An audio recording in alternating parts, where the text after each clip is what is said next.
In Georgia, Norman and I would ride around motorcycles a lot. And I remember we had stopped at this coffee place and we got in a coffee and I had this old lady come. She smacked me with her purse and started swearing at me, like dropping F-bombs. And it was like serious. I remember Norman was like, we got to go. Like, we got to get the hell out of here. Like, this is serious. Prepare your ears, humans. Happy, Sad, Confused begins now. Hey guys, it's Josh. Welcome to another edition of Happy, Sad, Confused. Today on the show, first-time guest. It is Jeffrey Dean Morgan. Walking Dead, Watchmen, BVS, Invincible, The Boys, Grey's Anatomy. We cover it all. This guy is so effortlessly cool, as I told him, and just a decent guy. A great conversation with one of my favorites out there. Thanks, guys, as always, for checking out the podcast. Remember to hit that subscribe button on YouTube, whatever podcast platform you're using, you know what to do. Before we get to Jeffrey Dean Morgan today, quick reminder, as always, if you like what I do, support us over on our Patreon, patreon.com/happysadconfused. We post every single episode early over there. We do bonus content when we can. We give you early access to our live events in New York and Los Angeles. Supporting us over there helps us make more over here. Jeffrey Dean Morgan doesn't do a ton of the long-form podcast, so I'm thrilled he came on Happy, Sad, Confused at last. I've certainly chatted with him over the years, but never one-on-one. It's usually with Norman Reedus or Warren Cohan, and today he was front and center, promoting primarily the new season of Walking Dead, Dead City, which is now in its third season. It is, by the way, getting the best reviews yet of the spin-off show. They've kind of like rejiggered the format a little bit, the relationship between Maggie and Negan, and it is reaping great rewards. We also talk a bit about his new show on Amazon Prime, Sterling Point, his reality show Destination X. He's a very busy guy, but also this is a deep dive into his entire career. He was a bit of a late bloomer, really not hitting it big until Supernatural and Grey's Anatomy in his mid-30s. We cover that crazy moment in Grey's Anatomy that really kind of became a focal point in pop culture, and of course being in things like Watchmen and BVS, and as I said, The Boys, Invincible, and of course a ton on The Walking Dead. He's also just like a cool, normal guy. Great, really easy to talk to, really funny, really smart. I'm so thrilled this happened. I know you guys are going to dig it. So without any further ado, here is me and the one and only Jeffrey Dean Morgan. Jeffrey Dean Morgan, you're on Happy, Sad, Confused. Josh Horowitz, thank you for having me. I'm thrilled to be here. It's never happened before. We've talked in the past, but I've never had you. You're always with like Norman or Warren. I get you all to myself today. Yeah, I'm all yours, and I can't wait. And I'm happy, sad, and confused. So excellent. It works. Did you come out of the womb this effortlessly cool, Jeffrey Dean Morgan? Did you come out with leather and sunglasses? I mean, I came out probably fighting and wanting to be cool, but it was something that I had to, I'm still growing into, I think. I don't believe that. What were the awkward years for you? What was like, if I had met you at 10, 15? Look, I remember my mom calling around to neighborhood moms and saying, hey, my son really needs friends. Junior high was rough on me. Okay.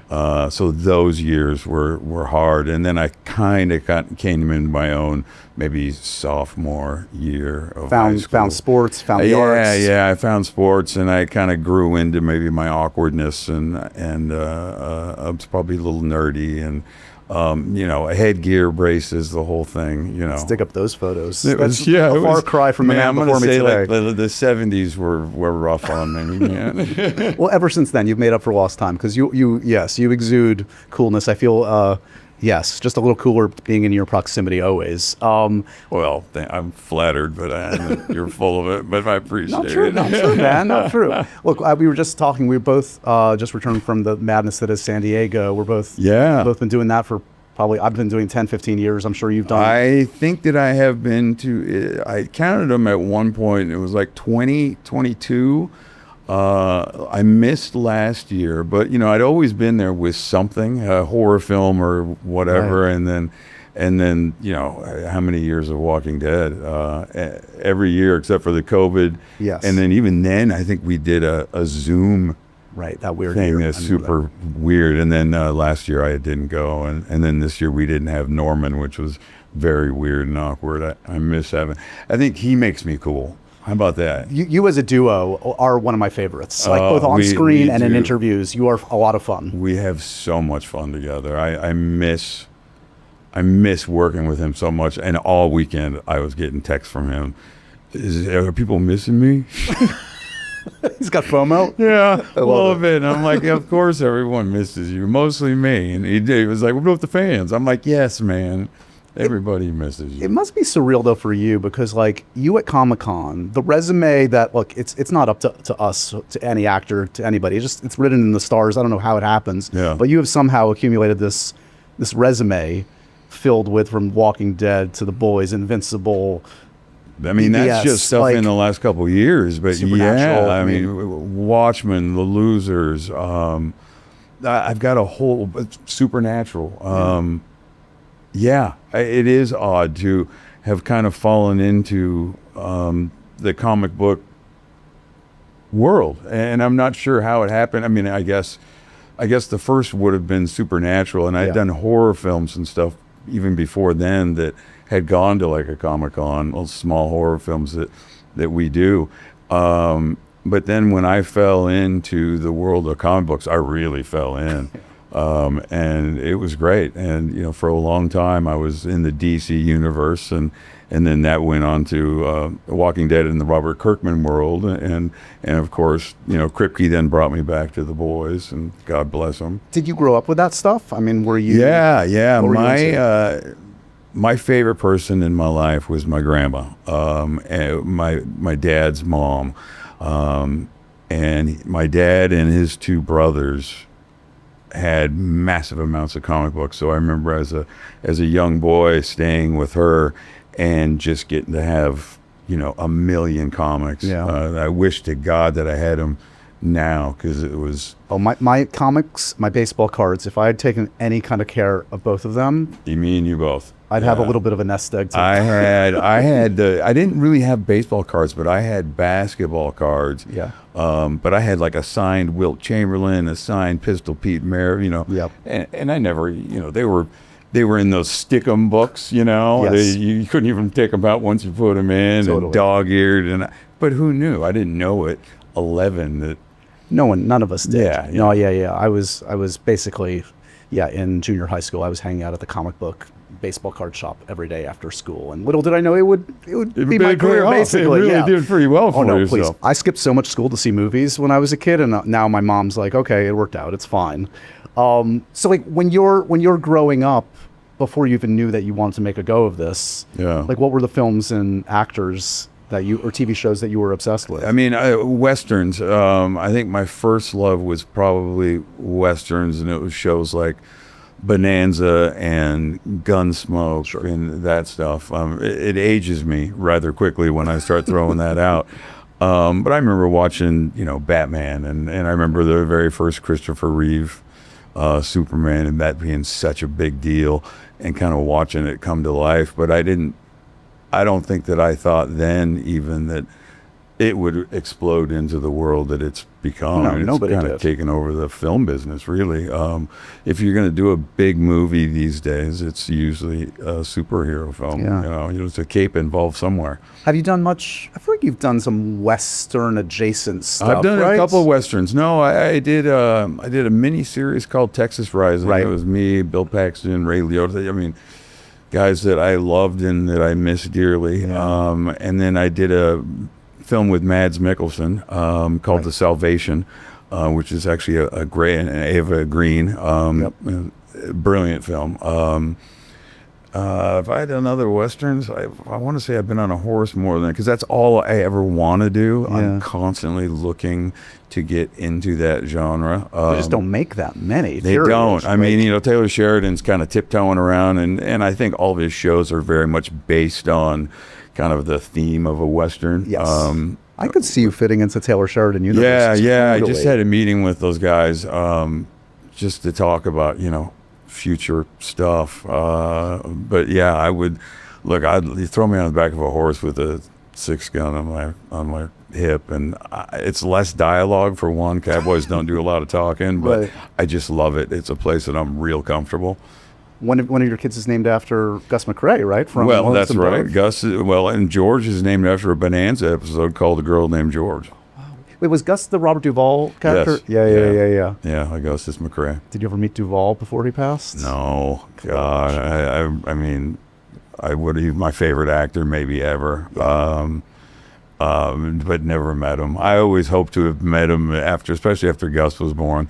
Although I was trying to imagine how I would say that to him without sounding like a complete stalker weirdo. But everything that I know about him, people that I know that have worked with him, have the greatest things to say about him. What a wonderful man he was, and what a giving actor, and no bullshit kind of guy. Yeah, like he and Hackman are those two for me, right? Hackman's the most like naturalistic actors. Like they never, a word never escaped their mouth that I didn't believe. I agree with you completely. Right. So put the two of them together and stuff, and there's heaven. But Hackman was in some of the greatest westerns ever as well, and he's you just named two of my maybe my top two actors as well. More Happy, Sad, Confused coming up.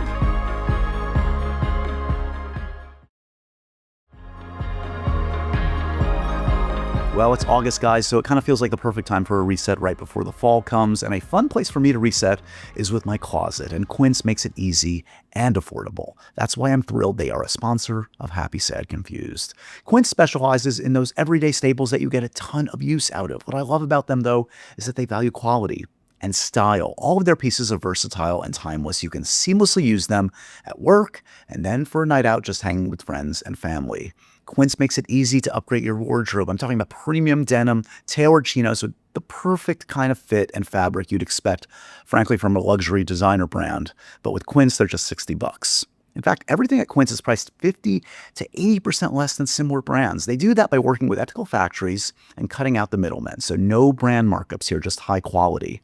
I have so many pieces from Quince that I use all the time, frankly. Sweaters, pants. I have a linen jacket that's become my go-to the last few months. The fit, the material, it's honestly perfect. And like I said, these are just everyday clothes that you're actually going to get a ton of use out of. Plus, Quince has become my go-to for everything from hotel quality bedding and bath essentials to premium cookware and travel must-haves. So upgrade your everyday. Download the Quince app for app-exclusive offers or go to quince.com/happysad. Get free shipping on your order and 365-day returns. Now available in Canada and the UK too. That's QUINCE.com/happysad. So I try to create a good food routine for myself, but I always find myself in a quandary, honestly. No time, no food, no options. I really don't want to buy something overpriced and bad for me anyway, but I do just because it's easy. And frankly, I used to do that a lot, but my friends, Huel has become my lifesaver. They are my daily fix, and they can be yours too. A complete nutritious meal that's easy and tastes good, and yes, gives you the nutrients that your body needs. Whether it's their ready-to-drink products, chocolate is my go-to for that, by the way, or making a shake with their Black Edition powder. I put it in this trusty container here. This is the high-protein meal I actually look forward to every day. It really satisfies me. I'm good for hours. If you don't know about Huel, that's Huel, by the way, their Black Edition powder is delicious. It goes with milk or almond milk, which I use, or water, and you get out of it so much. 40 grams of protein in every serving. It literally takes 30 seconds to make, and you've got a complete meal with 27 essential vitamins and minerals and no artificial sweeteners or colors or flavors. And did I mention it's actually really tasty? It's honestly delicious. I'm also obsessed with their ready-to-drink bottles, which are perfect for a grab and go. And those have 35 grams of protein, 7 grams of fiber, and they're under $5 a meal. You can't beat it. Well, we've got a great limited time offer right now for new customers, so this really is the time to give it a shot. Trust me, you will not be disappointed. Make healthy eating simple. Get Huel today with my exclusive offer of 15% off online with my code HAPPY15 at Huel.com/happy15. That's HUEL.com/happy15. New customers only. Thanks to Huel for partnering and supporting Happy, Sad, Confused. You have a lot of things to talk about because you're a busy man. It seems like you're always working when you're not at the farm, perhaps. But you just came from Comic-Con, as I said, promoting. Yeah, I mean, so did you. And have you talked about your Comic-Con? Not on the podcast yet. But this is about you today. I had a fun Ryan Gosling moment, Ghost Rider moment. Well, you had a moment kind of running the whole Marvel friggin' universe for a moment there. I'll take it. It was really cool. Hey, audience, if you haven't seen it, go watch the Marvel panel and see Josh in action, because it was pretty great. But you were there with Lauren and company talking about the third season of Dead City. I mean, you could never have fathomed you'd still be playing this character and find it as rewarding all these years in. I still can't fathom that I'm doing it. No, originally, I had been doing kind of like hit and runs. I'd go do a year on a show, and then I'd go right to another show, and it was fun. I liked it because I was doing something different all the time. And I remember when Scott Gimple called, who runs the Walking Dead world, and he was showrunner at the time, and it was just a very vague offer. We are offering you this role that is the big bad. But I was a fan of the comic book, and I was a fan of the show, and I knew exactly where they were in the story, so I knew immediately that it was Negan. But it was originally, I think, a two-year commitment, and I was like, I can do that. They were doing 16 episodes a year. I was like, because I hate being away from home. Sure. It's hard. At that time, it was just Gus, and George wasn't around yet. That's how long I've been there. I've had a whole other kid who's now in third grade. And so I was like, well, 2 years, sure.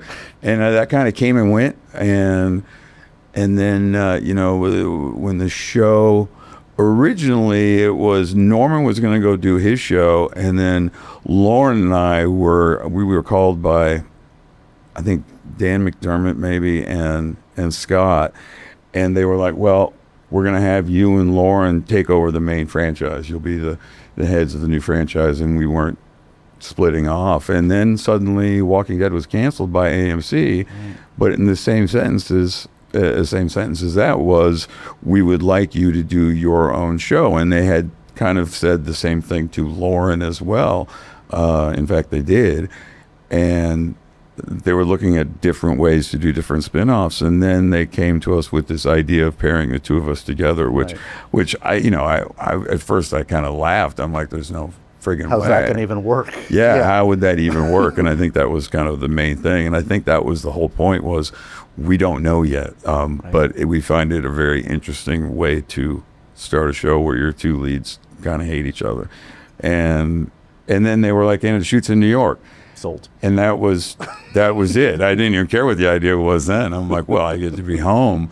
And it turned out we never shot in New York. We shot in deep Jersey, and now for the last 2 years we shot, in the Boston area. You're still close, so we're not talking Vancouver that's the key. I can get in my car and be home in like 4 hours, so I can see him on weekends. Yeah. But it also must be rewarding. Like, this new season's getting great reviews, the best yet for this spinoff. Yeah. And I know you and Warren have talked about, like, there's only so much meat on the bone to kind of play out that relationship after all these years. I think we beat it to death. Right, you got it. You nailed it. Yeah. I think we were a couple years late, to be honest with you. So what has it been a shot in the arm to kind of like find a new dynamic between the two of you this year? Certainly. It was great to shoot, because we got to, we've been kind of doing variations of the same theme for 10 years, the two of us. And so that's where kind of Negan was stuck with this Maggie character. So then to do this spinoff that, it started off the spinoff, I think, for the first part of the first year. Okay, there's going to be some movement here. And then I felt like last year we really got bogged down in season 2. Negan especially, from my point of view, all I did was cry, and he'd lost his charisma and, everything that made him Negan. And I called Dan McDermott, who runs AMC, and I was like, from my trailer after the last day of filming of season 2, and I said, I can't do it like this anymore. And it's been awesome, and thank you, and I love you, and that started a whole nother conversation. Before you run off, Jeff, is there a way we can shift this and make it a show that we all think it can be? So you were fully prepared to walk away.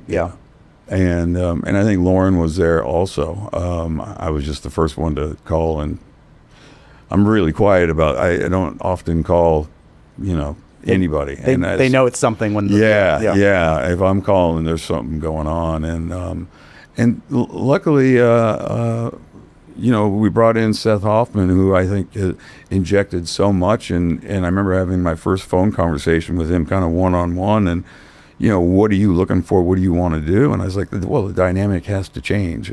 There has to be more to it than she wants to kill me, and I'm trying to make her not kill me and talk her out of it and save her or save her son. Yep. We've done it.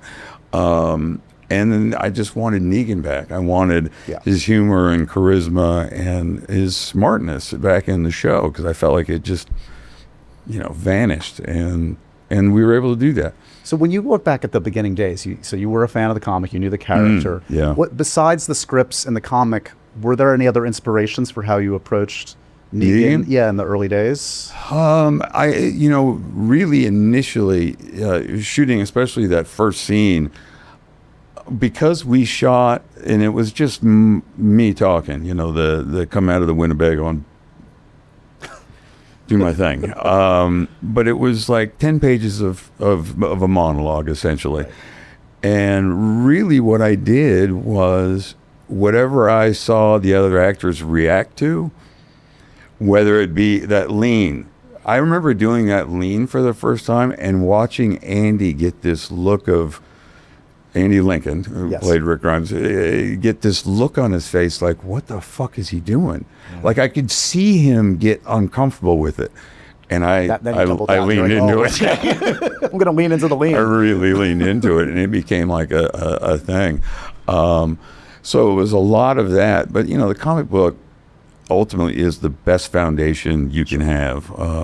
And I learned that really with Zack Snyder, because on Watchmen, we never looked at a script.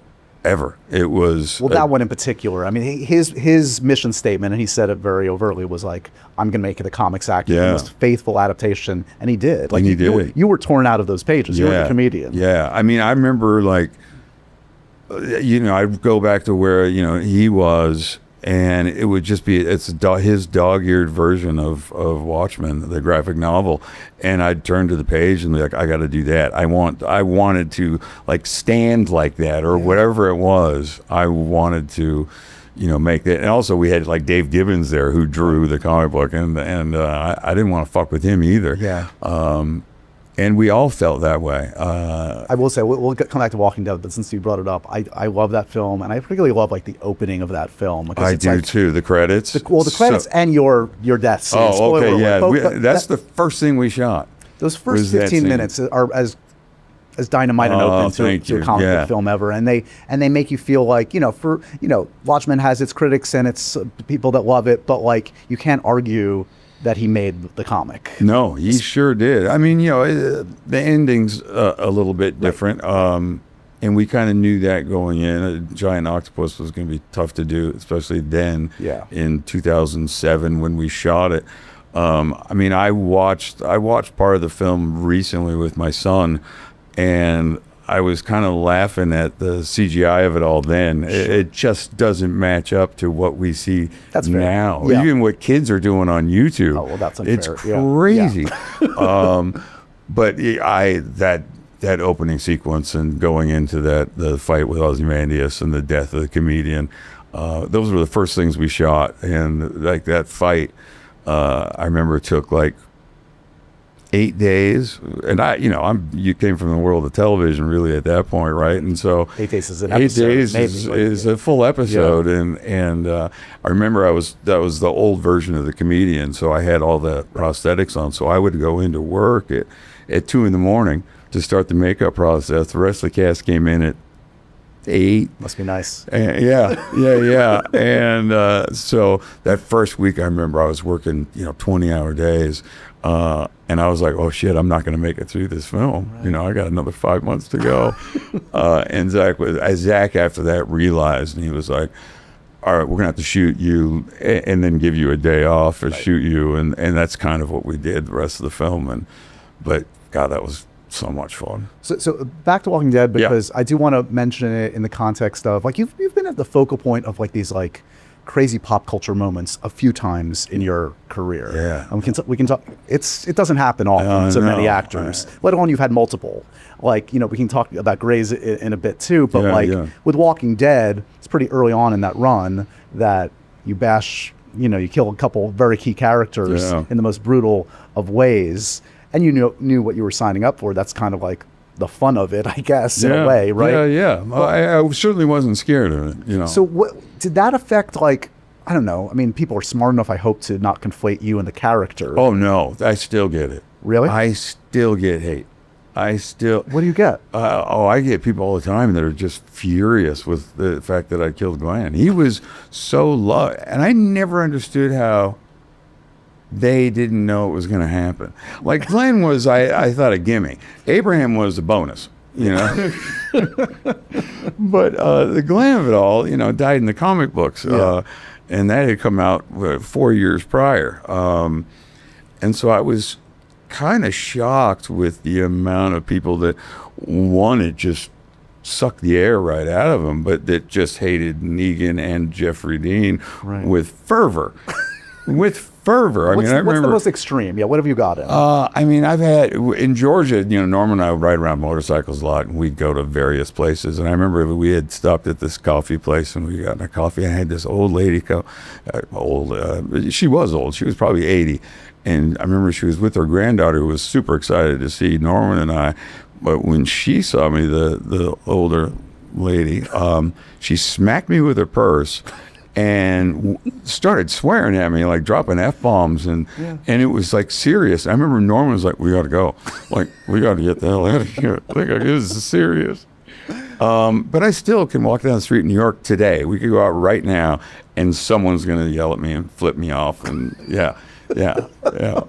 It's hilarious. That's amazing. I mean, I've gotten so used to it now that it's just part of the deal. And if you go online, I don't anymore, but it's tremendous, the amount of hate that Negan has. It's a good 50-50 split, or people love to hate him. It means you did your job. It's also just as disturbing, the flip side, the people that find him, I guess, is a testament, again, to the effortless charm that he's like the sexy character to some people. And then that's disturbing in some ways, too. That's got its own issues. And it seems to be kind of split 50-50. I think there's something very interesting about Negan. I think taking someone that it does something so terrible in the show, it's hard to say that he's necessarily a villain if you break down this apocalyptic world, because then everyone's just trying to survive. Everybody's murdered somebody. Yeah, exactly. And, but, he came on the show and fucked with our main cast. And those were, the audience's heroes, and, killed two of them. And so I get it, but at the same time, if you're such a fan of the show and this world, but you don't expect people to think logically, and that's not going to happen. And so I just kind of, it's this now. I used to really defend Negan. Let's sit down and have this. Yeah, and I now I'm just like, hey, all right, whatever. Hate me, keep watching. It's paying my bills, so it's okay. Yeah. And that's why I think this year's kind of so interesting, and it'll be fun to see if the audience understands Maggie's decision to kind of work with him. Right. Now it's about wait, do I forgive her for betraying? Right. Yeah. And now she'll get the shit. Right. Yeah. Or not. Yeah. And maybe it'll turn the audience, and they'll be able to see past some of the stuff. And understand that these are two people that there's a certain level of trust that they have built. They've known each other longer than anyone else. Yeah. And, Negan has done a lot to clean up and try to fix what he's done, but he's always going to live with the guilt, and she'll never forgive him. But I find a way to move past it. More Happy, Sad, Confused coming up.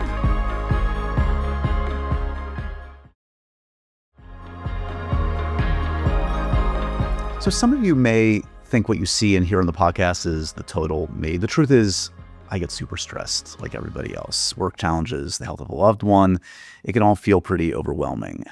That's why I'm so happy Rula is an ongoing sponsor for Happy, Sad, Confused. It's one thing to find a therapist you like, but then you learn the problem of actually making sure that they take your insurance. Then there are all those online therapy platforms, right? But the truth is that many of them don't work with insurance.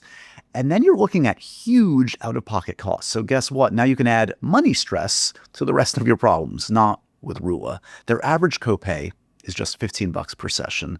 And that's because they partner with over 100 insurance plans. And it's real therapy from licensed professionals. This should be how insurance works after all, right? You use your insurance benefits to maintain your physical health. Why shouldn't you do the same for your mental health? And Rula knows that in order to provide you with the best care, they have to consider your goals and preferences and background so that you can get a curated list of licensed in-network therapists who are actually aligned with what you need. Because finding the right therapist can make all the difference. No wait lists, appointments are available as soon as tomorrow, and you're not on your own, guys. Rula sticks with you throughout the journey. They check in to make sure that your care is helping you as you move forward. So go to rula.com/happy to get started today. That's rula.com/happy for quality therapy that's covered by insurance. Thousands of people are already using Rula to get affordable, high-quality therapy that's actually covered by insurance. Visit rula.com/happy to get started. And after you sign up, you'll be asked how you heard about them. Please support our show and let them know we sent you. That's Rula, rula.com/happy. You deserve mental health care that works with you, not against your budget.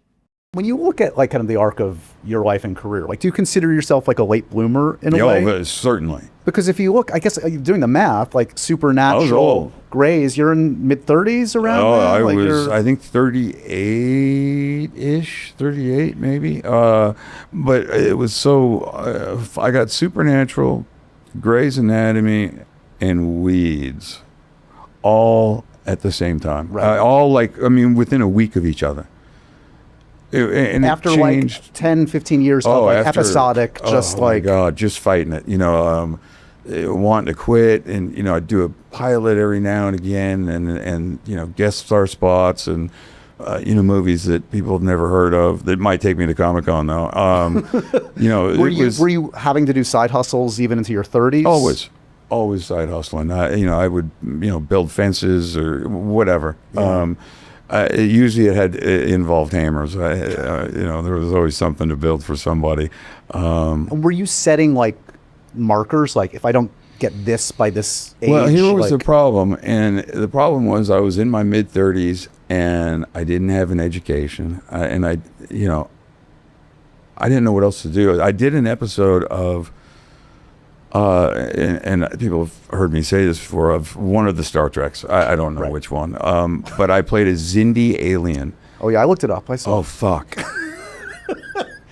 And I hated it so much that I was like, that's it. I've got to do something else. And You're I in that makeup trailer covered by like all this prosthetics. Yeah, and and I remember I was so claustrophobic, and not to mention you couldn't eat, and I was in it for 14 hours a day, and it just was an experience that I want to forget, and I still wake up sweating about it. But I was like done. But at the same time, I was like, what am I going to do? Right. Like I don't know anything else. I had a brief career in my Seattle days I had moved to New York and I got involved in some graphic art, went back to Seattle and kept doing that, and was doing like posters for my friends' rock bands and having like art shows at bars, and I could kind of stay alive that Sure. way. I could sell a painting for $300 and that would pay my rent for the month. Yeah. And so I did that, but I had my dad used to laugh and say, I could count 100 jobs that you've had, not acting jobs Right. early in my life that just helped me pay the bills. But I remember being in my mid-30s going, this didn't work out. And my manager had just fired me right before I got the 3 shows. And I'd been with her forever. And she was like, you've aged out, bro. You missed your window. And she got rid of me and Max Martinia. Yep. And at the same time, and said the same thing to both of us. You dudes are old. And Max and I are looking at doing a film together right now, in fact.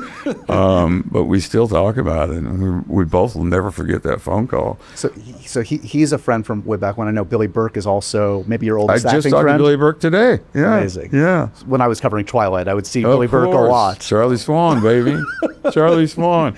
He actually texted me last night a video, and he was at the Chimney Sweet Bar in Studio City, California, which is a bar we used to go to 30 years ago.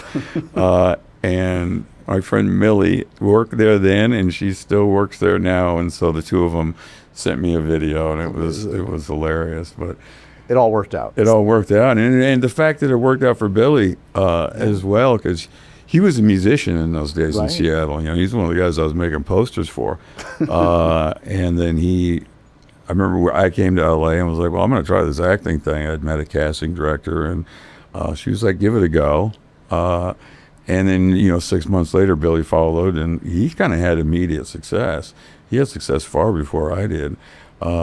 It's funny to look back at kind of like some of those roles you talked about, this kind of like window of time, like the ones that really like launched you then, arguably, Supernatural, Grey's, they're not leading performances, and it's a testament to what you were able to do in relatively small screen time, a supporting character that like had the audience wanting more. That Supernatural character, not on a lot, everyone's talking about him a lot. Yeah, they talked about him a lot, but I think the first year I did 8 or 9 episodes, and same with Grey's. I think I did like 10 or 11 episodes in the first before I died. Right.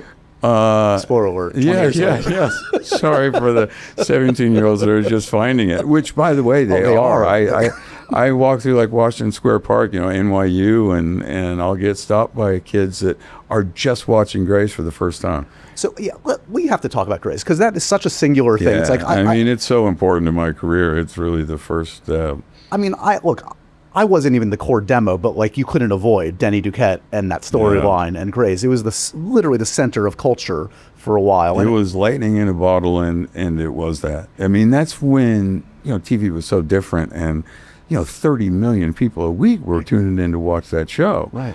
And I went from an unknown nobody to I couldn't leave my house, and it was, and it happened like that, and what a mind fuck that must be for someone, again, that's been doing it for 15, 20 years, that's been struggling, begging.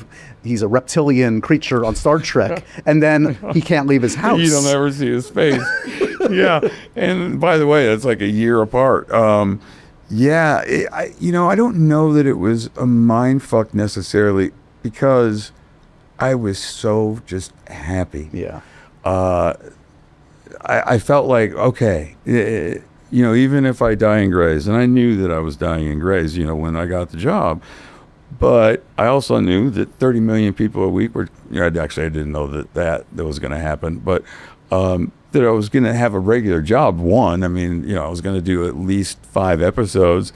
Supernatural, I thought I was only doing the 1, but I was just happy to be working. I could pay my rent, and then as that built, and as I remember when it all was airing, because they were all airing at the same time. Grey's was airing and Supernatural airing at the same time, and it was 2 totally complete audiences with very little kind of bleed over. But people realized that I could kind of do 2 things. It was doing 2 different things. Right. And all of a sudden, where did this actor come from? It's why Zach cast me in Watchmen, and Richard LaGravenese cast me in P.S. I Love You, and I didn't even audition for that stuff. They just offered after seeing, the 2 different roles. Matter of fact, I haven't auditioned since Grey's Anatomy on anything. Right. And that's a privilege. That's crazy. And to go from the Zindi reptilian again, who was begging for work and hated every second of that job, and I remember those years of 6 auditions a day during pilot season and all that kind of craziness, to not auditioning in the last 30 years or whatever it's been is crazy. Was there a role that you can think of kind of before those that you came close to getting that you thought was going to change everything, that you were in the finals and like, this is going to be the one? I read forever. Okay, Reservoir Dogs. Oh, wow. Which role? That was Quentin Tarantino ended up doing it. Yeah. Fucker. Beat out by the director. Oh, I still can't believe it. Did you read for him? Who did you read for? Yeah, oh yeah. Tell me, what do you remember? I remember everything, because that was the coolest script anybody had ever read at my age at the time. And so that's a while before all this. That's like that's like 96 or something. Yeah. Everybody wanted it, and that was later than 96. Well, no, earlier than 96. No, it's 92 because Pulp is 94. Yeah, it was because 96 I was actually doing a show that was on the air. That we did like 6 episodes or something, but that was a huge gig then too. But I remember going in for Ronnie Yesko, and then they brought me back, and Quentin was there, and we didn't know who Quentin was. Nobody did. But he'd written this brilliant fucking script, Yeah. and everybody in town was talking about it. And I remember I did the scene, and he was like, Quentin, very excited, leaning forward in his chair, doing this whole thing. And I want to say that I read like Mr. Orange sides, right? I think everybody was kind of reading A little bit of everything. whatever, Yeah. but whatever were the coolest, biggest scenes where he had people read. And it might have been Mr. Orange, I think it was. And anyway, he pulled me into this tiny little closet in her office, like a coat closet. And I remember getting banged with coats. Closes the door, and it's just him and I can't see him. It's total darkness, but he's right here. And I remember I could smell him, and he's giving me direction, and he's real excited, and I'm thinking, oh my God, I'm gonna get this motherfucker. Yeah. Like he's just sounded like I felt his excitement. I'm like, oh, this is awesome.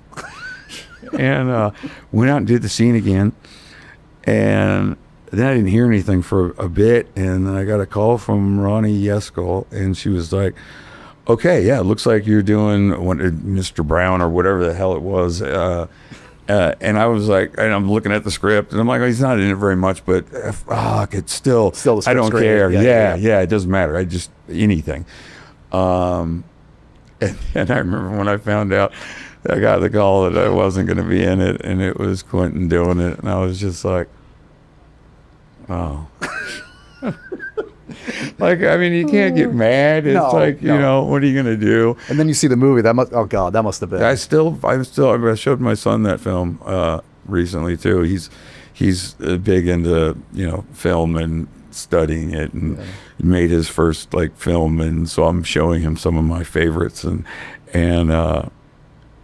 I showed him that and kind of told him the same story I just told you, and his eyes got all big because he knows obviously Quentin's track record and resume by now, but he'd never seen Reservoir Dogs, and I told him he made it for nothing, and all those guys are wearing their own clothes, their own black suits, and because they just didn't have the budget, and he was just blown away, as he should be. Yeah.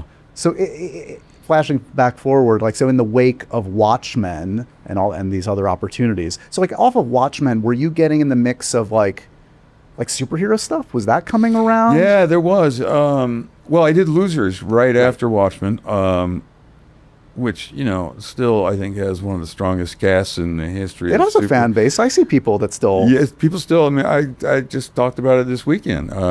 People still bring it up, especially at Comic-Cons, as being one of their favorite films. It got lost in this kind of Joel Silver Warner Brothers fight, unfortunately. And it was the same time that A-Team had came out. They literally came out on the same weekend. And only one team can survive, apparently. One team could survive. or neither can really survive. Well, yeah, they both sort of fucking died. But we just never had a shot. There was no marketing really behind it. And I'm telling you, when we were shooting it, we all thought, that we were going to do 3 of them at least. We were so excited. And the cast was so impressive, Chris Evans and Idris Elba and Zoe. Oh my God! I mean, it was you would kill for that cast nowadays. Yeah, it was the greatest cast ever. I mean, I was the weak spot. Stop it. But it was an amazing cast, and they're all Marvel superheroes now. Every single fucking one of them. There was one that I was looking back, you talked about way back when, of wanting to play Lobo. Was there ever? Yes, that was real. Was there a real conversation? In fact, that was the producer, Akiva Goldsman, who did Losers, had the rights to Lobo, and so that was real talk. And I wanted to do it. Fell in love. I had never heard of Lobo, and so I dove right in and was like, oh yeah. That suits you. I mean, there are very few actors that would suit. And it suited my humor and my sarcasm, all that. It didn't suit my body. But I was like, I got time. I got a year to get big.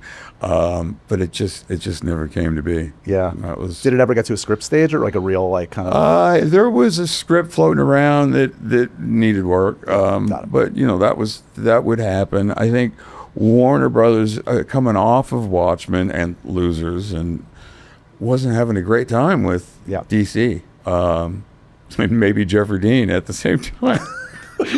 Now that I think about it, maybe we shouldn't bet too much on this dude. Well, you do get an opportunity working again with Zack for a little bit part in BVS, obviously, to play Thomas Wayne. Yeah.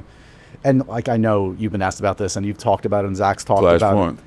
How real was that? How did Zack really talk to you about There Flashpoint? was more. I mean, Zack's like, because I remember when he called me to do the role, and I was like, well, it's just, it's really nothing. Yeah. And he's like, I got bigger plans. And I was like, well, Zack, what does that mean, man? He's like, can you just trust me? And I'm like, oh, of course. Yes. Right. And I'm going to do it even without this incentive of there's more. And I think we did have a conversation. We talked, I remember we started talking about Batman, him and I together on the press tour for Watchmen. And he was like, I would love to see you play Batman. And I was like, bro. Don't even tease. Yeah, stop. I'm going to have a fucking heart attack right now. And so I knew, I knew what it was. And we would look at each other, and I think at one point he had looked over and just said, Flashpoint. And I was like, oh, fuck, God damn it. So I almost don't want to hear it. Right, until it's real, don't even tease. But there was so much, immediate fan speculation. Yeah. Everybody's so smart these days and knows that world so well. And I was so shocked that it was Zack and Warner Brothers and that it didn't work out. Because, I love his stuff, and I love that he leans toward the darkness. Not that I don't love Gunn, I do. Sure. I really like Gunn. I was supposed to do a movie with him as well about a serial killer. It wasn't even a superhero film. But both guys I love. But, Zack was so versed, and, he knew this world, I thought, better than any. You know him. Yeah. He just... No, he loves the iconography. Yeah, It's just it's in his bones. Yeah, it's in his bones. He bleeds it. But I just read some announcement that he was going to do a new version of Escape from New York. I saw that. Bro. Wait a second. Don't think I'm not texting or calling him. I am. I don't care. Snake Plissken? Oh, come on. I think that Snake will probably be a little younger than I am, but there's some roles in that. We want a grizzled snake. Yeah, a grizzled snake wouldn't be bad, by the way. It would be cool. Look, I'm gonna do my due diligence and stalk him for a little bit, because that's one of my all-time favorite films. Same. Come on, man. We grew up in a time when. Of course. You should start wearing just an eye patch just walking around. I might. That's not a bad idea. That's not a bad idea. Jeffrey, because he lost his mind. Just send him some selfies of. I'm just trying this out. What do you think? Anything? Workshopping. Thoughts. Yeah. I support it. Oh. Wait, a couple more things I want to hit. It's too many things, man. You did reteam with Kripke. He came calling. Yeah. For the boys. Well, he came calling, but really, I came on social media when the boys first hit and was like, oh my God. Yeah. I'd never seen anything like it, and he, I think he got wind or saw a post and tweeted me back or whatever. I think it was on Twitter, and then he called and he's like, "Do you want to do something?" This was for year 2, and then happened again in year 3, and always my schedule with Walking Dead was in the way, and then finally, I had an option to do a couple roles that would have been really fun, and I won't say what, but what could have been, it was just always schedule-wise is tough. But you're very good at playing hallucinations. We know that from Grays and this, so this is your wheelhouse. The only thing about it. I was like, damn it, it's going to be another person that's not really there. But I did have so much fun working with Carl. I mean, he was a guy that we just had an instant, and I'd known him a little bit for years, but we had an instant chemistry that was kind of undeniable and fun, and it really worked with these two roles, and them playing together. And I mean, we had a blast. I couldn't say enough about it, and so yeah, Kripke, thank God. It's good to have Thank God, it's folks good like to Zack have. and Kripke in your corner. Yeah. And that corner keeps growing, because like that, the boys' world is a world of, those guys that I didn't know going into other than Kripke. So, we'll see. There's always something, right? Well, there's also Invincible, which we have to talk about. I just had J.K. here, J.K. Simmons. Yeah. I mean, the fans of Invincible. Come on. I mean, I love him. He was a next door neighbor when I last lived in L.A. We lived like a block from each other, and I used to see him all the time. He was I think I had just been Denny and John Winchester at that point. I didn't live in L.A. very long. Once I started to work, I was out. I met my wife, right. and she didn't want to live in L.A., and the next thing you know, we're living in a cabin in the woods. So, so I didn't get to hang out with J.K. And unfortunately, when you're doing a show like Invincible, you don't work with people. Did you ever re-team with Steven on that, or no? Are you ever together? No, never together. I would love to be. I just don't think that's how they do it. Right. At least on this show, I know sometimes they do. But I think this show, they kind of keep everybody apart. I never even heard Steven's voice when I was doing my stuff. So it was just, but I would have, Kirkman and the director and, like the whole bunch of whoever, Amazon people on Zoom. And I would just do it here. And I've never worked harder. The last scene of whatever season, when I'm first introduced, that fight scene, it takes up the whole episode. Yeah. I've never been sweatier in my life than I've never been more stressed out. I was like, oh my God, I felt like I had, You got your workout in. Yeah, it was a full-on workout. Well, that must be fun as far as voice acting goes, to really lean in and really just be. It is. You think Negan's evil? Yeah. Conquest, that's Yeah, Conquest is great. And, and when he wrote that speech for me that wasn't in the comic book, where Conquest kind of, I saw you nodding. You know the one I'm talking about, and I'm trying to remember exactly what it was. But it kind of shows that Conquest has this vulnerability and he has no friends and all this shit, right?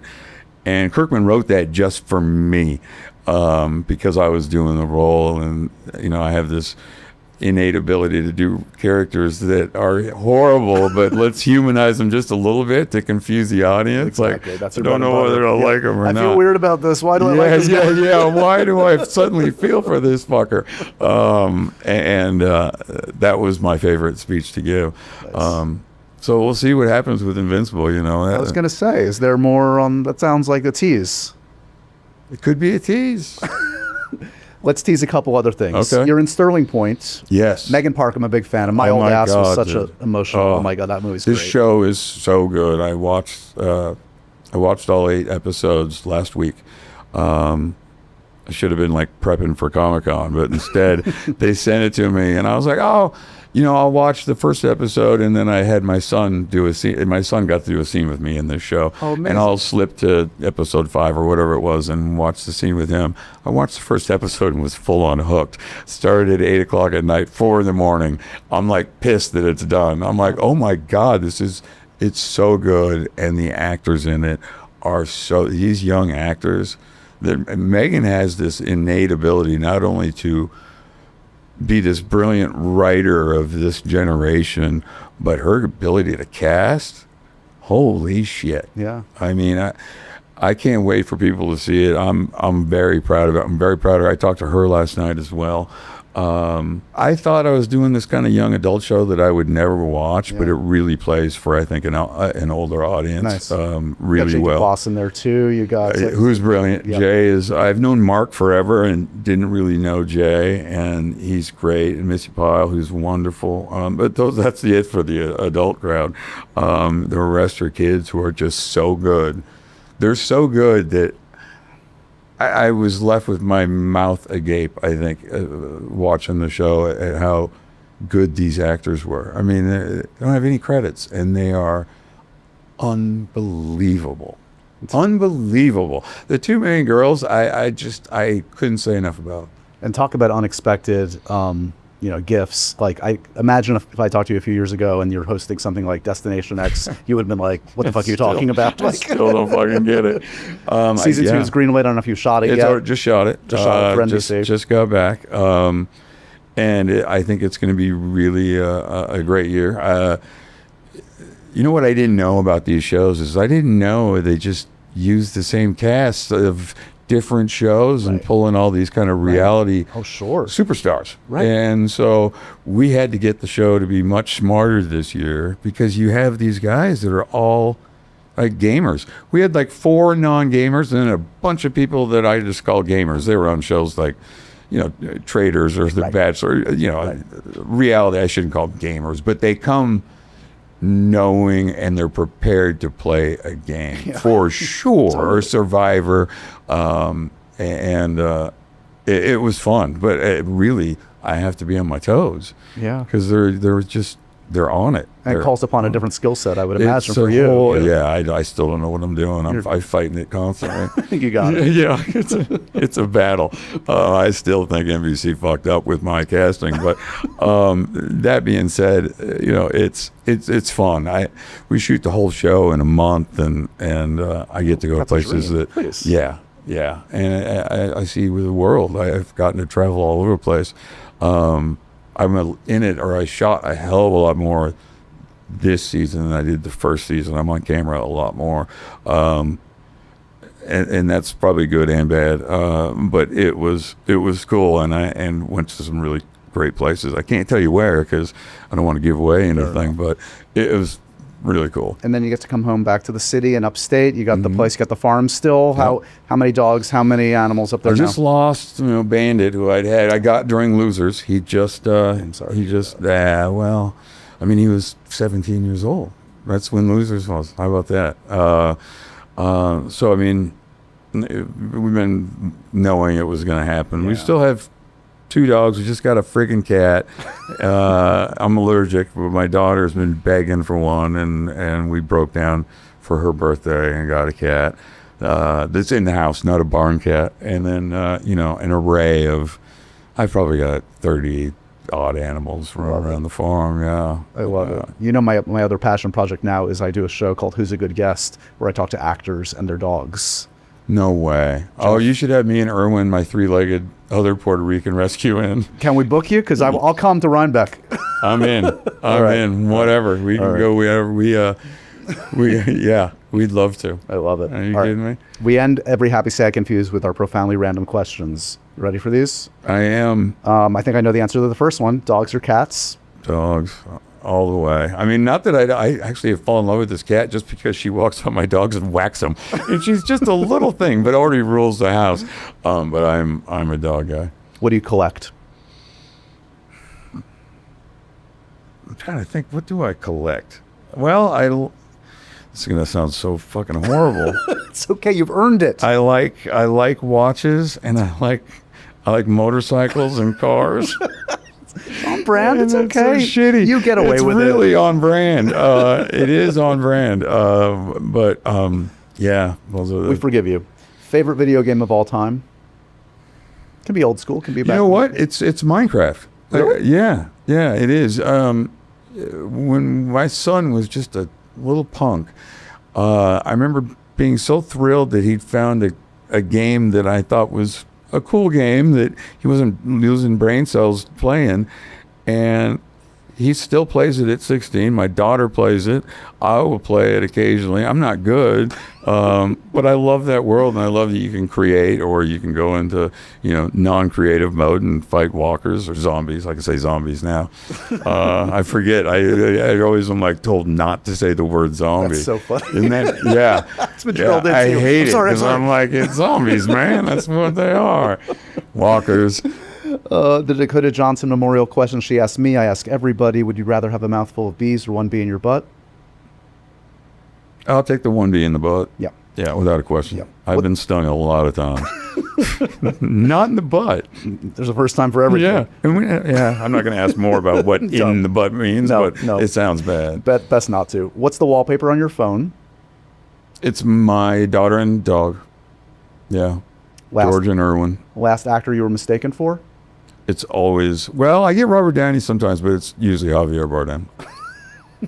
Do you always correct, or you just sign the I have not corrected people before, because some of them only speak Spanish, and they will be talking to me so fast, and I used to sit there and get in arguments with them and say, no, I'm not, and now I'll just sign Javier.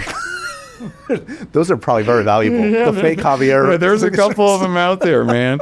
It's fine. I saw an interview, I want to say last year, of him kind of saying the same shit about me, and it was funny that he gets mistaken for me a lot, and it's very sweet. It's good company to be in. Yeah, I take it every day. What's the worst note a director has ever given you? Man, you know what the note I hate is always to speed it up. I fucking hate that note. And everybody says it. I'm like, speed it up in the edit then. You know? Yeah, just put it on 1.25. I'm always let a scene, I'm always trying to find places to let a scene breathe. Look, I know I got to get through this scene in a certain amount of time. I'm well aware. But if I take a pause, it's probably because I'm acting, It's like I'm thinking. Yes. Like actor's thinking. That's exactly right. So whenever I hear speed it up, you will lose me as a director. You go the other way. There's other ways you can approach somebody to have them do something different, but to just say speed it up has always made my skin kind of crinkle. And finally, in the spirit of happy, sad, confused, who's an actor who always makes you happy? You see them on screen, you're in a better mood. Bobby Duvall. Great. Movie that makes you sad? Brian's Song. Nice. And a food that makes you confused? A food that makes me confused. You don't get it. Why do people eat that? No, I get the question. I'm just trying to think if there's a food look, there's all the, the monkey brains or some, Sure. There's some kind of like crazy stuff that I don't want to touch, but I've always tried to, if I'm traveling or whatever, to try new things and experience a little bit of everything, experience the culture. And so I don't have any foods that really freak me out, but I don't want to eat like bugs and, you know what I mean? I mean, I have. But now you know enough. Sometimes on purpose, sometimes not on purpose. But it's not enjoyable. No, I get it. All right. So we are plugging today a lot of things. Destination X, we don't know when it's happening, but I think season that's 2. next year. I want to say that's next year, yeah. By the time people listen and watch this, Starting Point on Prime, you're very proud of that one. And I'm very proud of that one. I think that I think folks are going to love it. Yeah, I'm really proud of it. And Megan and this cast, yeah. And of course, Walking Dead continues. And congratulations on all the great reviews. It's hard, awesome. As you well know, this many years in to kind of surprise people and reiterate. So congrats all around. I'm telling you, I just, right before I came in here, I was going through, I got an email from AMC, and it was, a thing that I don't know they're going to send out or whatever, but it's kind of like headlines of reviews. And I was like fucking stunned. It's unbelievable. The kind of reinventing of this show. It's fucking working. I mean, and yeah, it's great having nice reviews. Usually I don't read them, and this year I'm like, well, I'm gonna have to fucking take a look at that one. Send those to Norman. Make him even more jealous. I don't want that. Okay, he's still mad that he wasn't at Comic-Con. You kidding me?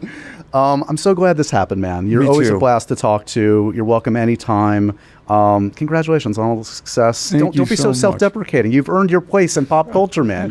You're always killing it. It's weird. It's a weird deal. But I thank you so much for having me. And what a thrill and an honor to be here. I'll see you with the dog soon.